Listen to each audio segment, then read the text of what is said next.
I chose to focus on the agricultural sector of Iran, focusing specifically on the production of wheat. This particular region interests me because my mom grew up there. She has really fond memories, some of which involve the culture of food. I chose Iran to better understand what role agriculture plays in its economy. Today I will be making naan, typical Iranian bread, as I talk about the country's agricultural sector and wheat. First, I will give a quick summary of Iran's historical development of the food and agricultural economy.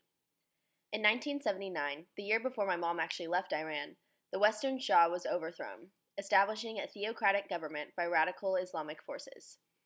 Since, especially the past 20 years, the agriculture share in GDP has fallen. Much of this is potentially a result of the political state of Iran during those 20 years. Temperamental relationships with foreign powers made trade of goods and exchange of knowledge difficult. For example, since 1980, the U.S. has prohibited diplomat relations, certain trade and investments, and imposed sanctions on Iran. International sanctions as a whole have caused domestic inflation in Iran, particularly damaging the food security. The average food basket rocketed up by 71% in just 4 months in 2012. In addition, strict government controls on Iran's side made investing difficult for citizens, as well as the development of new technology.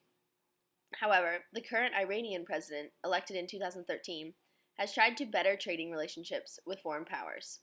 This is important as around 15 million of Iran's population relies on agriculture for income, and the country itself is heavily reliant on imports. Looking mainly at the commodity of wheat, we can get a good picture of Iran's agricultural economy. Wheat is Iran's top produced commodity. In 2013, the country produced 9 million tons. Its net production value was almost 2 million, and it imported over 4 million tons. From these numbers, the dependency on imports is evident. A current situation in Iran is the lack of self-sufficiency. Many factors contribute to this, but I will try to narrow my approach. The location of the country plays a role in this. Iran averages about 240 millimeters of rainfall a year, making it extremely dry. 90% of the region is arid or semi-arid, and 50% of that land is low-quality rangeland, wasteland, and mountains. The land and climate are just not particularly beneficial to agriculture, making reliance on imports more enticing.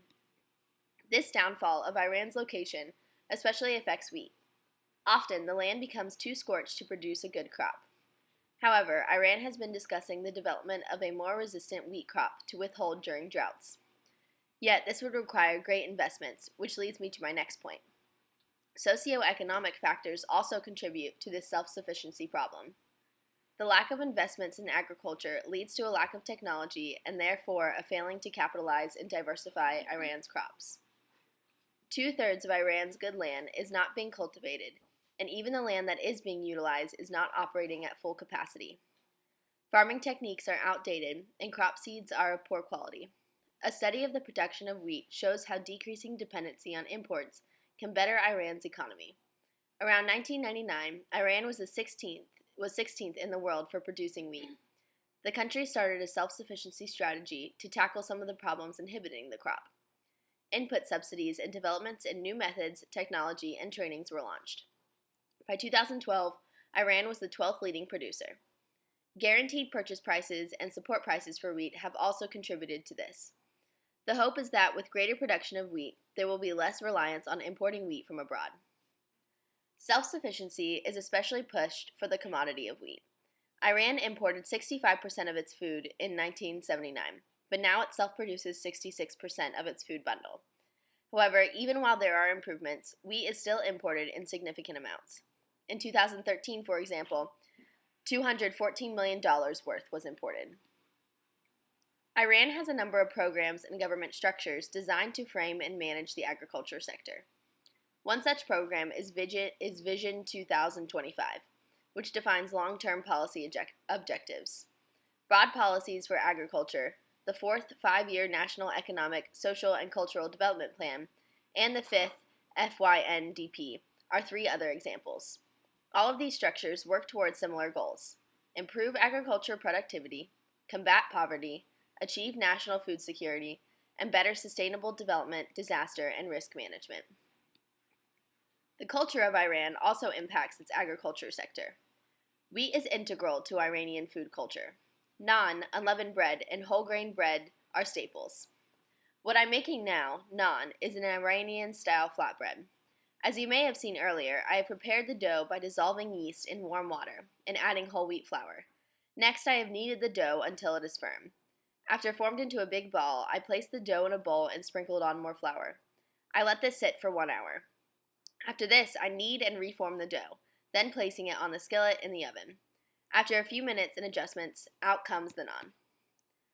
Other cultural aspects, like the view of property rights, have affected Iran's agriculture. In many cases, in traditional rural Iran, several families share in land titles. This presents organizational problems. Property rights get confusing, inhibiting the maximization of production. Iran's culture, although rich and colorful, proves to be tricky when trying to make agricultural reforms. Class systems, property rights, and foreign relations tied to religious practices can inhibit the agricultural economy. If we compare the agricultural sector to that of the U.S., we see a vast difference.